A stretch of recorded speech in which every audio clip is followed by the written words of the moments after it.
Simplified Chaos, Episode 33.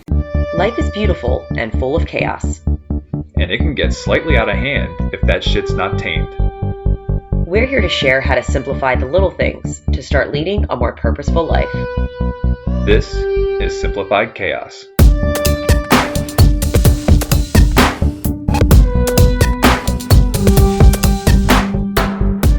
Hey, wonderful listeners. Welcome to Simplified Chaos. This is one of your hosts, Jillian, and I'm with my husband and handsome co-host, Nicholas. What's going on, folks? We've got another great episode for you today. Yup. Jilly, what are we getting into? Today's episode is all about simplifying the chaos around cleaning, chores, and just straight up maintaining your home because it can get mundane, messy. Yes, it is quite mundane. Nobody really enjoys cleaning. No. I don't think so. If you're out there, please let us know.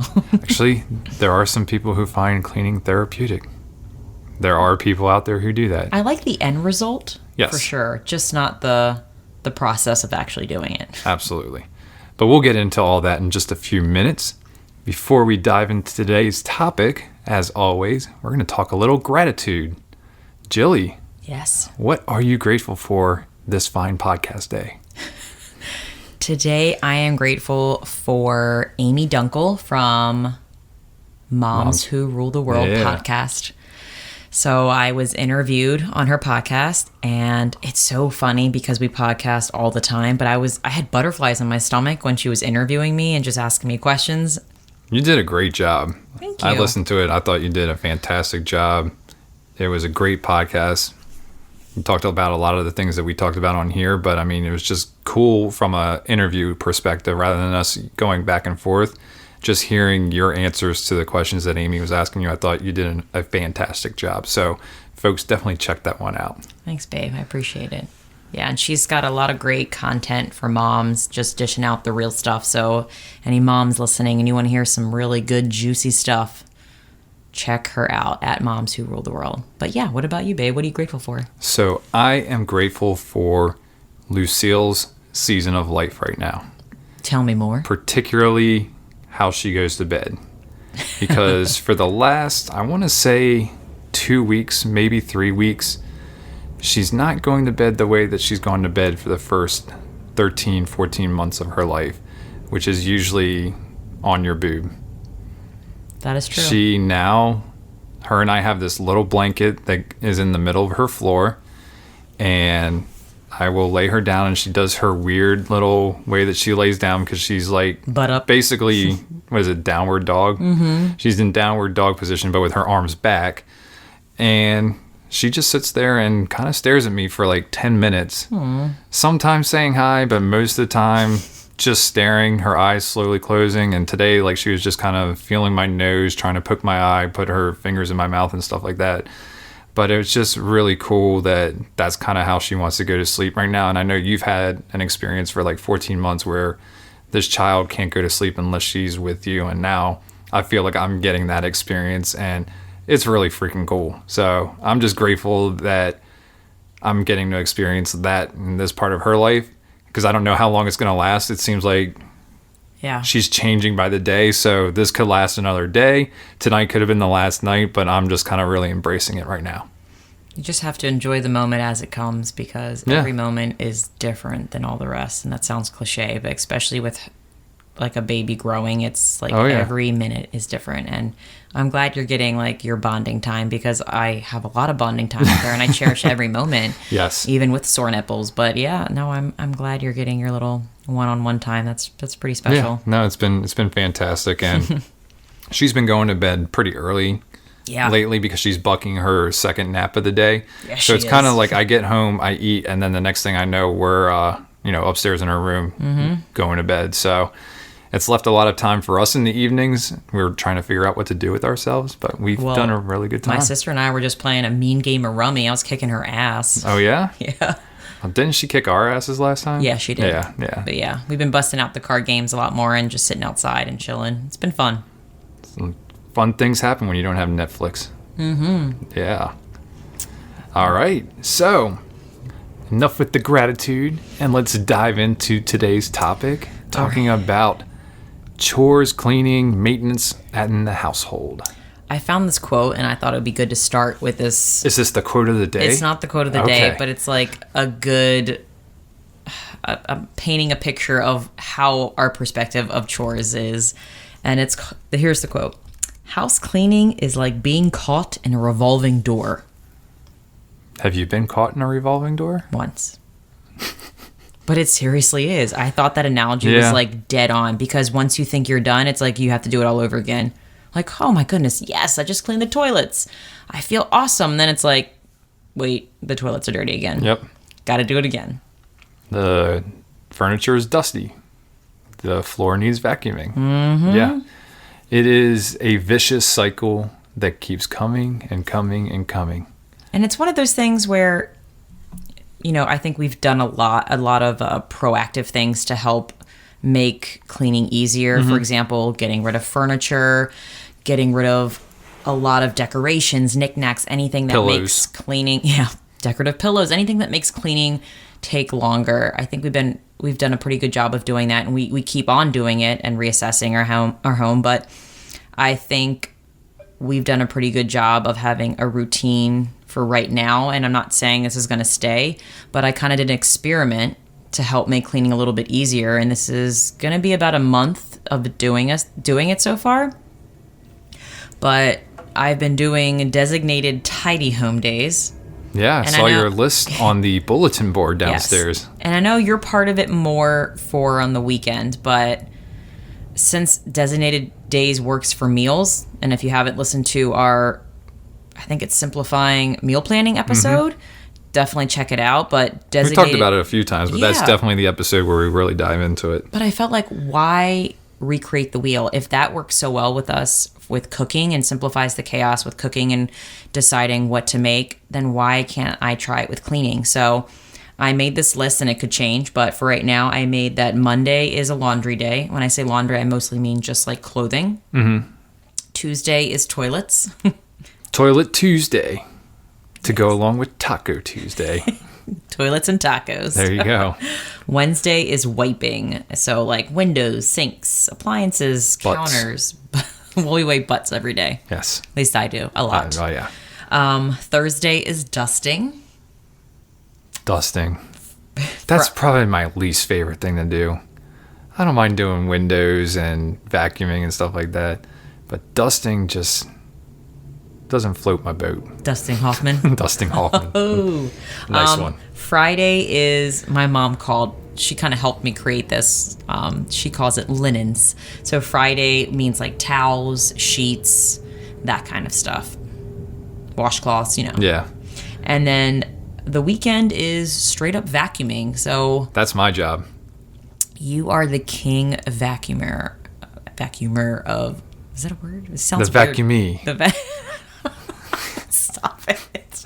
No, vacuuming is, I actually find vacuuming fun just kind of the same way that mowing the lawn is fun for me. Like I have like, you make it fun. Well, I make it fun, but like I try to find like the most efficient way to do it so that I'm being efficient with my time. Mm-hmm. So I have like these patterns and things that I do. And like vacuuming? Oh yeah. Like you probably don't even notice it. You probably just look at me like I'm vacuuming, but like you're very precise in whatever you do. And I've noticed you do it's my OCD. Things, but I love it. I love that you have a system that works for you and you're like super intentional about vacuuming. Yeah. I think that's awesome. No, I have a system, so I know exactly what I have to do. It's funny, like we have just enough cord on the vacuum cleaner that I can get the whole bottom floor, but I have to do it a certain way or else I can miss this one spot in the very corner in the what we now call the dining room. So it's almost like a challenge. Like how can I vacuum without unplugging it and plugging it into a different outlet? So I guess what I do is, in order for me to make cleaning fun, and I've just actually thought about this right now, is that I kind of gamify it. Cool. Like it's a game to me and trying to figure out what's the most efficient way. And I feel like I've mastered it, so I do it the same way every time, and it really cuts down on the amount of time that it is for me to vacuum or it is for me to mow the lawn. So Lucille will be the Karate Kid in learning how to she'll be a master. Yes. The art of cleaning. Oh, That's yeah. kind of cool to gamify it, because if you think about like when you want kids to do things that may not seem exciting, you always make it a game. Yeah. And Well, I think what we're we've big learned, kids, what so. I think we've learned with kids is say, I bet you can't vacuum in under 5 minutes. And then next thing you know, well, of course, they'll probably do a shitty job if you tell them to do it under 5 minutes. Like, yeah, I'm done. But no, I think gamifying, and even for adults, trying to find a way to make it fun, has been something. And for me, with like the lawn, I'm always listening to music, and I'm listening to music. I'm in my thoughts, but I'm also like at the same time making sure I'm efficient with what I'm doing out there and doing it in the least amount of time possible.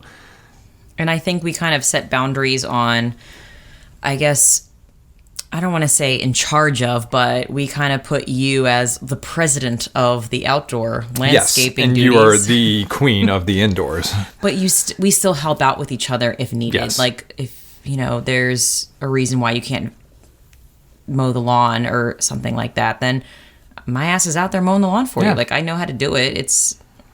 Yeah, I think like with the outdoors, I do the mowing, the trimming. I think we both do a little part in weeding, although I did really good with the mulch this year, and the weeds haven't been that big of a problem. Yeah, it's been looking a little fresh out there. Just need to get some actual good shrubbery going on. But, you help out, and then, of course, there's the dog poop in the backyard, and that's usually something that either you or your sister job. It's a shitty job, but someone's got to do it. Exactly.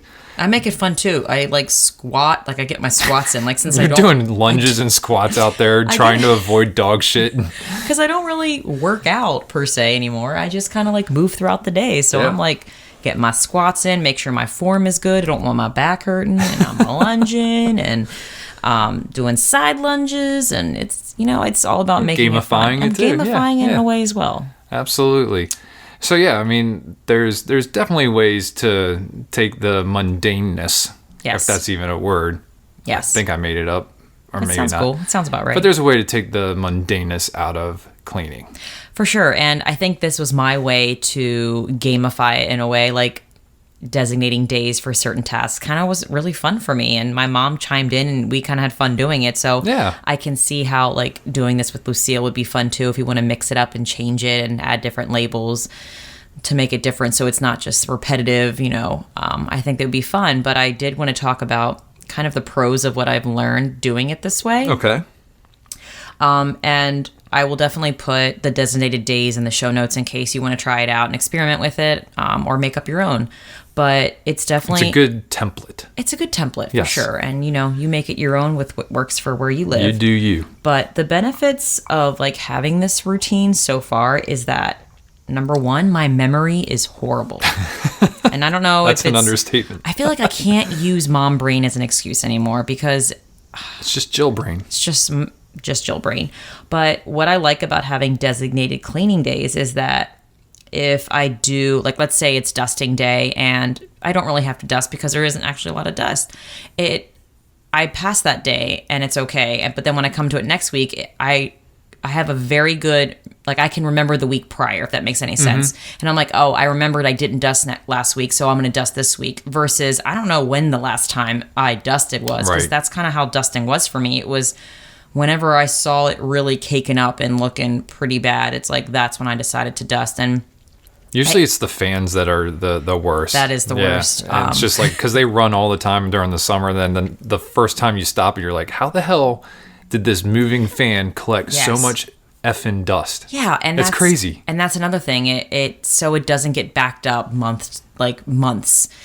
That they're like it's unattended. So like let's say one week I do dust our bedroom furniture, then the next week I'm like, all right, let me check out the fans and see what that situation is like, because that's usually where it goes unattended. So it's kind of cool, like even though it is dusting the same week after week after week on the same day, I look at different components of what to dust. So I may dust the fans one week, or I may dust the furniture downstairs one week. So I get to pick a different, I guess, quadrant of the house. Section of the house to like mix it up, and it helps me remember a lot easier if I did it or if I didn't do it. And it's a great reminder, because I'm not always the best when it comes to remembering what we've cleaned and what we haven't cleaned.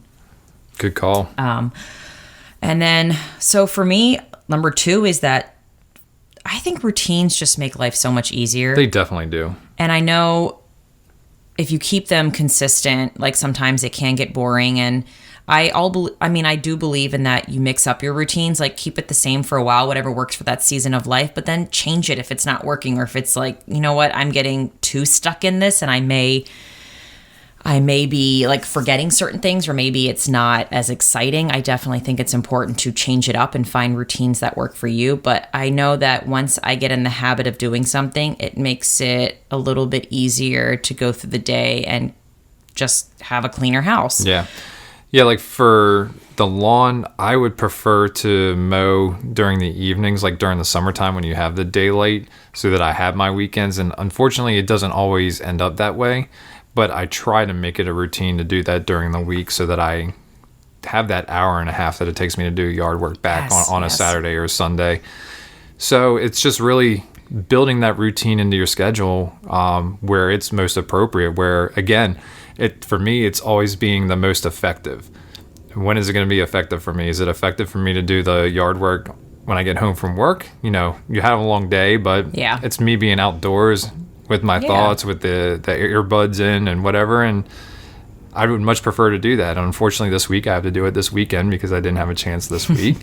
But hey, routines have to shift too, you know? And they're not always going to be perfect, but I do like also that it helps me do little things throughout the week. So yes, we do have our weekends to spend with family and not clean all in one day. And I know growing up, my mom... Yeah, you can waste a whole day just cleaning if you really thought about it. And you can. And I like having little things to do each day. That way it's not all overwhelming in one day, the whole day. And my mom used to do it that way. Every Saturday morning she'd wake up. My parents were the same way. Yeah, she'd wake up at 5 o'clock in the morning on a Saturday, and she would get all of the cleaning done. And I've tried it, and that method did not work for me. And I remember when you used to do that, yeah. It may work later on in life, but right now it doesn't. And I said, you know what? I have to change it to make myself a lot happier.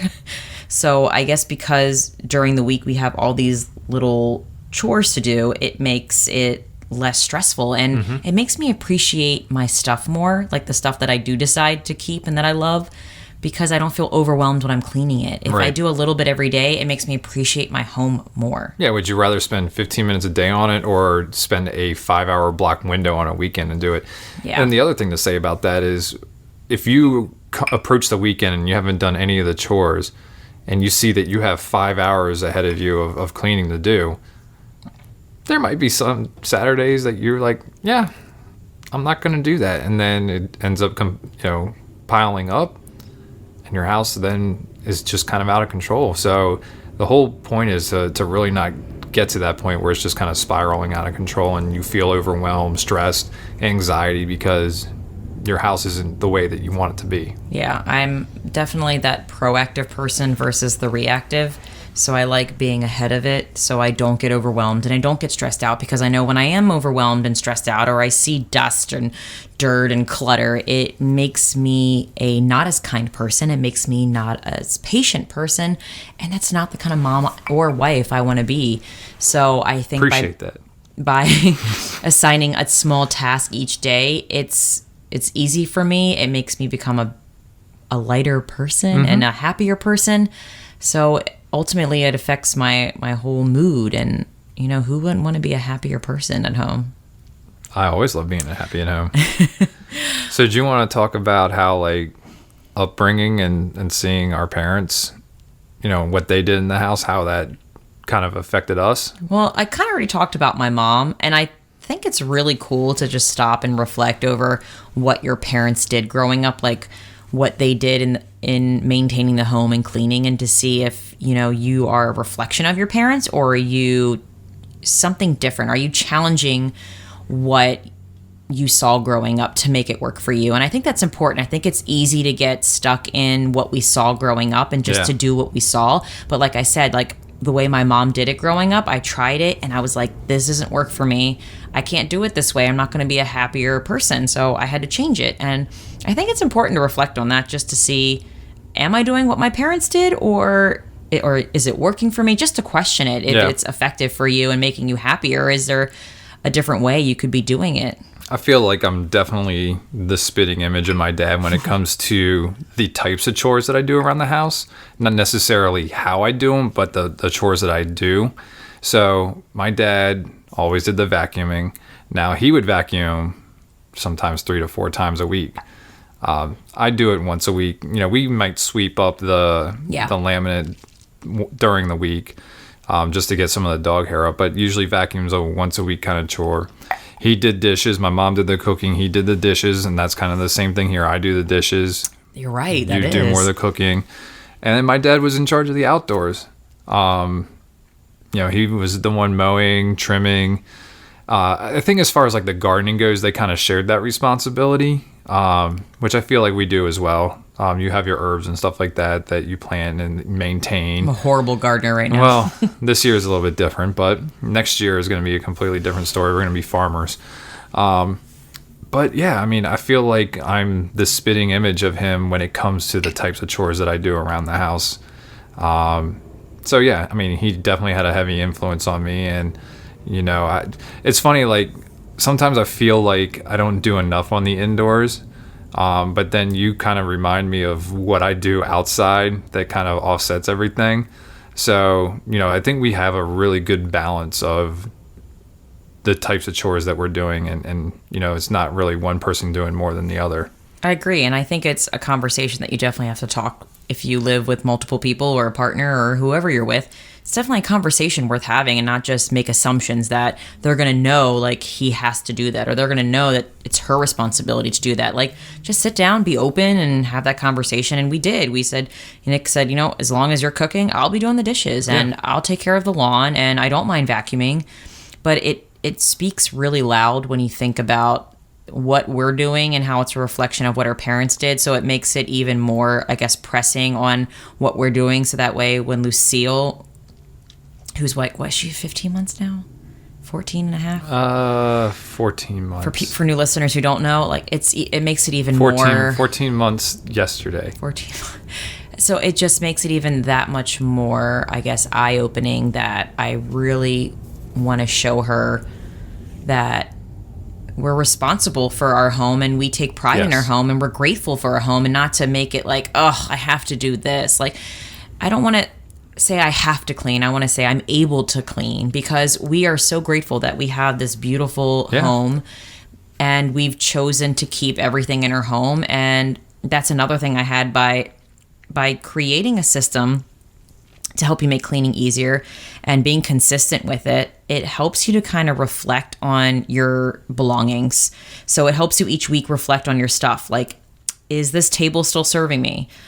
Should I find it a new home? Or is this room still purposeful to my family? Or what can we change to make it work for us? Or how can I make cleaning this specific furniture easier the next time? Or how can I make cleaning this specific object more fun? So I think always keep questioning the things in your home, because your life's changing, your children are changing, you're changing. So of course your house is going to be a revolving door as well, where you're going to have to always keep in mind and question the things you have. And I think it's a good reminder to not just say, oh, I have to clean this like I do every day, and actually look at it and be like, am I really using this? Right. I think it's a good reminder to just always be open to change in your home and making it the best for you in that season of life. Absolutely. And we've talked about making your home work for you, and that really doesn't, go with cleaning, but it does at the same time. Whereas anything you do to your house, you're going to have to clean up that room. But yeah, we've done a great job of just getting rid of stuff, and it's just made cleaning a lot easier.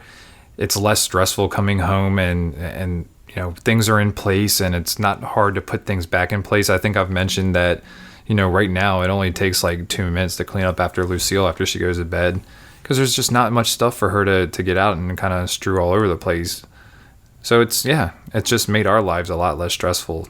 Yeah. So I just wanted to note that just because you made a routine or just because you have your house a certain way doesn't mean it's set in stone and it's concrete. Like, you need to be open to changing things and making it work for what's Open your best. mind. Open your mind.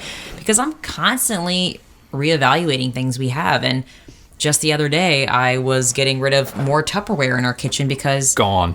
as I was cleaning, I'm like, why do we have so much Tupperware? We don't need all of it. We're storing more Tupperware than we're actually using. It's crazy that we use storage to store storage. Whoa. Yeah. That's deep. Yeah. My mind's blown right now. that's I what have nothing to say about that because that's insane when I think about it. It's when you really start questioning everything you're doing instead of just going through the motions, you're like, wow, like, why do I do this? Is it because my parents did it? Like, you just question so much. And yeah, right now. You're going to use it someday.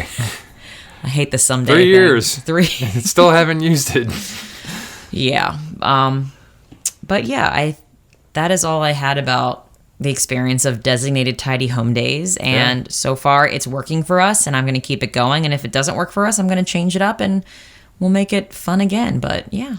We'll have some challenges for you guys here in a few minutes. We will. Awesome. So Jilly, is there any quote of the days you want to get into? Well, first I have some resources. Oh, yeah. I jumped over those resources. You're a horrible narrator. I had nothing. That was bad. All right. Jilly, you got any resources for us? So our resource today is a blog post, and they are also on Instagram. It is Simple and Soul. And the title of this blog post is 6 Ways to Simplify House Cleaning for the Mom Who Hates Cleaning. And I'm intrigued. I don't like that they said mom. I feel like it could be anybody. Mom doesn't just clean. Everybody cleans. Yeah. At least that's how it is in our house. So what's going on in this one? All right, so the first way to simplify house cleaning that she had is to create a chore schedule, which I think we've done that. Kind of done. Yeah, it's on the bulletin board.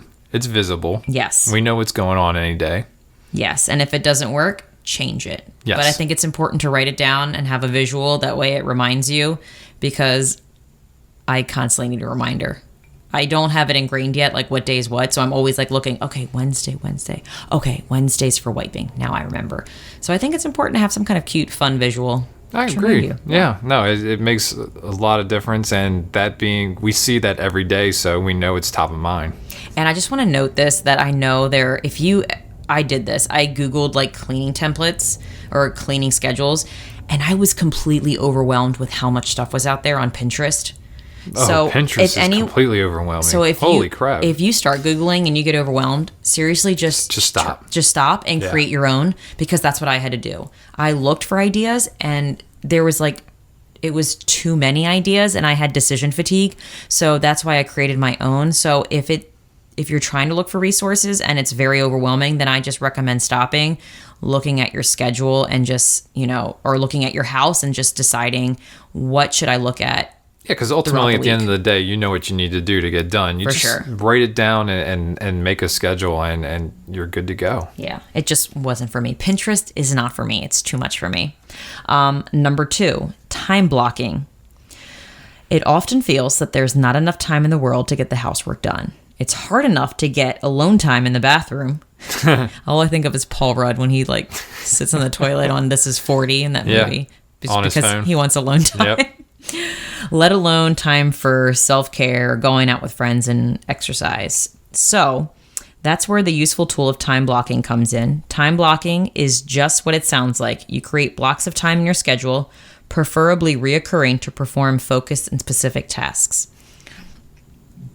And I feel like we kind of do this right now. I wouldn't say it's consistent.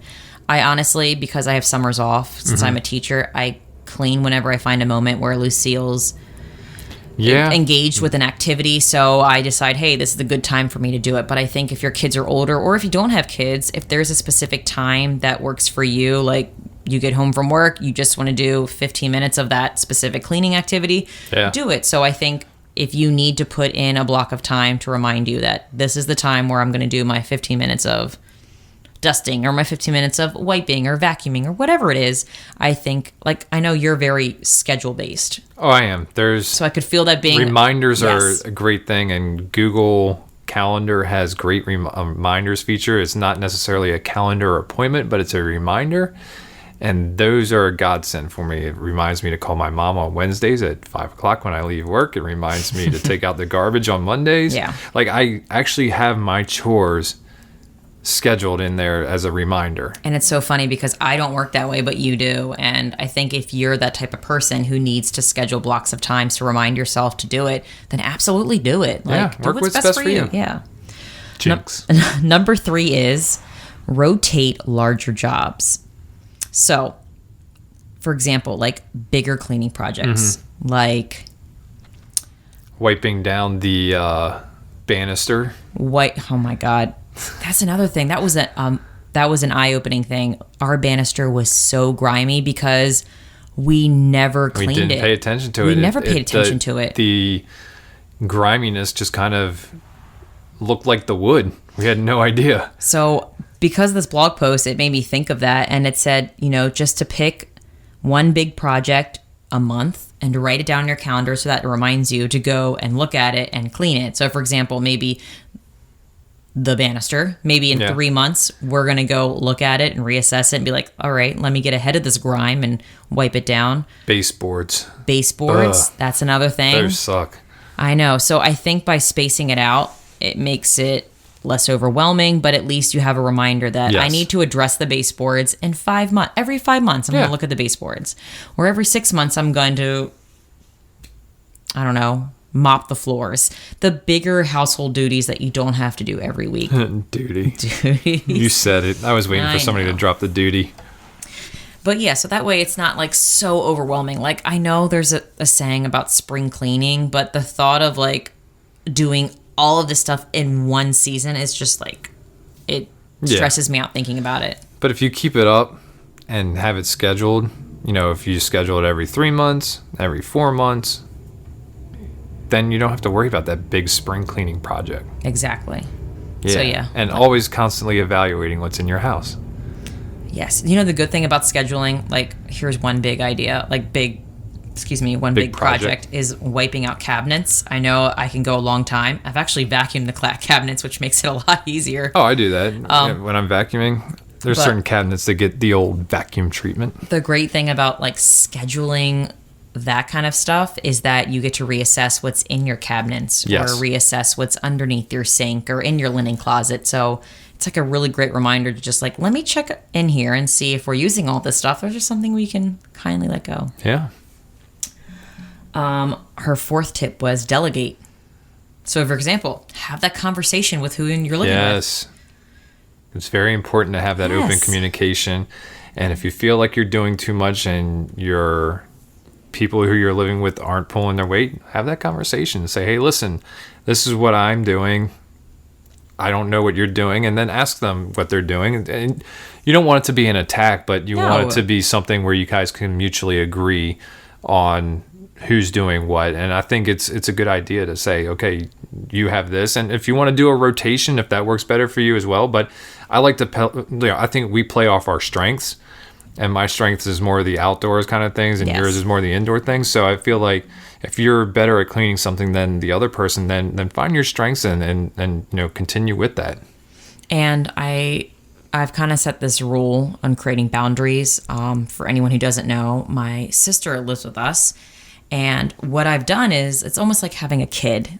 We think they belong to us, and we need to take care of their things, but really we're doing them a huge disservice if we are doing everything for them. So I've created this boundary with my sister where she lives a little bit differently than I do. Her room is a little bit different than mine. It's a little bit more chaotic, and I just have to tell myself that this is the way she wants to keep it. Correct. I'm going to put up boundaries for her bathroom and her bedroom. And I'm not going to say anything about the way she lives. I'm going to take care of the things that belong to me, and I'm going to constantly do that. And how she chooses to clean and pick up after herself that's her decision. Because if I am always worried about the other people, I'm going to stress out. I'm going to get anxiety about it, just thinking about what their room looks like. But I find that if I continue to model and do what's best for me, that others will pick up on it, and they'll eventually see and either begin it or not begin it. It's up to them. But either way, life's going to teach them a lesson. They're eventually going to see like their room is really smelly because they didn't pick up, or it's grimy, or her room does not smell that. I don't want to teach them that lesson. I want life to teach them. Yeah. Instead of me complaining about it, if that makes any sense. That makes sense. Okay.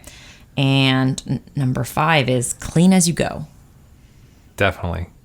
We're always doing that. You see something out, put it away.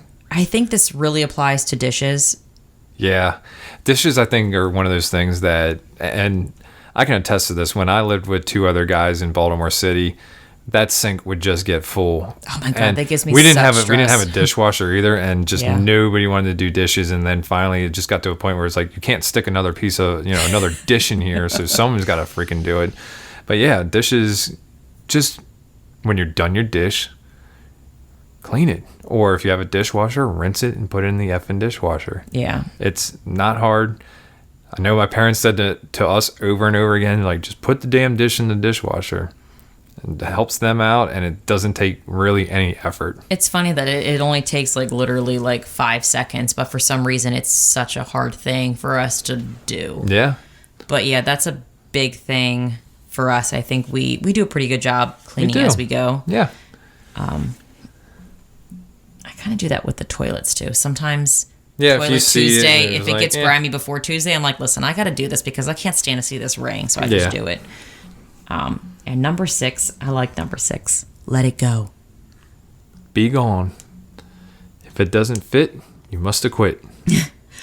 She says, let me clarify. Let go of perfection and expectation. Let go of comparison. If you're raising small kids especially, your house is probably never going to be completely clean all the time. That's a fantasy for you to enjoy while sipping a cocktail with a pretty umbrella. We don't put umbrellas in our cocktails. No, we do not. That's what she does, apparently. But just stop looking on social media at people's homes if it makes your home feel less. I know I have. Yeah. If I start seeing homes and I start thinking, wow, I wish my home looked like theirs, I immediately stop scrolling and put my phone down. No, I love the way our home looks. Yeah. I do too. I appreciate our home, and if I find myself starting to compare or want or desire, I immediately put it down, and I'm like, I don't need this in my head right now. I don't. Our home functions exactly the way it's supposed to, and we love it. So we don't need to do these glamorous updates or anything like that. No. Yeah, and she had this cute little end statement that said, live in your home first, clean it later. Dig. So just worry about living. Nice. How about we get into that quote of the day, Jilly? For sure. The quote of the day. Uh-oh. Cocktail down. No, it's okay. Just kidding. I finished it. It's okay. Yeah, you did. It's delicious. The quote of the day is by Gustave Hambert. You ready? What's up, Gustave? Be steady and well-ordered in your life so that you can be fierce and original in your work. Be fierce. I like that.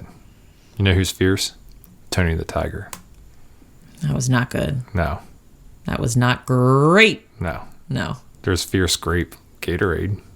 No, I don't even know that. I know. I didn't really drink a lot of Gatorade as a kid. I've got nothing. Maybe silence would have been better, Nicholas. My bad, folks. And what is the challenge for today? Your this take week? action challenge is to look at your schedule and see how you can create a fun, simple routine for cleaning your space based on your lifestyle.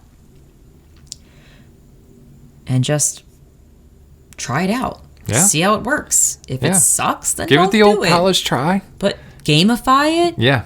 Try to create designated tidy Make it days. fun. Yeah, make it fun and do little things every day. Just do what makes cleaning is most enjoyable as it can Yes. be. But yeah, and we would love to hear from you if you try to do any. Let us know how cleaning. you gamify cleaning or what you do to make it fun, because we are always open for suggestions and looking for new ways to make cleaning fun in our house. I'm sure Lucille will chime in when she gets older about Yes. how we can make cleaning even more exciting. Absolutely. But we want to thank everybody for listening today. You are a lovely audience. We appreciate your support. Yes. If you like this episode, please take a screenshot and share it with your friends. Write us a review, and we will talk to you next week. See you later, guys. We want to thank everybody for listening today. Please be sure to subscribe and sign up to receive notifications so you know when the next episode is live. If you like today's episode and know someone who could benefit from the topic we covered, please share it with them. And if you have any suggestions for us or want to chime in on today's topic, you can email us at simplifiedchaospodcast@gmail.com, and that's chaos with a K, or send us a comment on Facebook, Twitter, or Instagram. Thanks again for listening, and we will see